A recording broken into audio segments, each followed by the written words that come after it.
শ্রীমদ্ ভাগবতের অর্থ কী এবং গীতার বাণী শ্রবণ করলে কি হয়, আসুন একবার জেনে নেই। শ্রী অর্থ রাধারানী, মদ অর্থ পুণ্য, ভ অর্থ ভক্তি, গ অর্থ জ্ঞান, বর অর্থ বৈরাগ্য, তর অর্থ ত্যাগ। শ্রী রাধারানী, পুণ্য, ভক্তি, জ্ঞান, বৈরাগ্য, ত্যাগ, এই কয়েকটি শব্দের যে অর্থ, এই অর্থ মিলে হয় শ্রীমদ্ ভাগবত এবং ওই গীতা।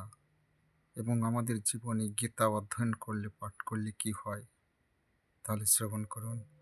মহাপাপাতি পাপানি গীতাধায়ী করতি চেত, ন কিঞ্চিত স্পৃশ্যতে তস্য নলিনী দলম্ভসা।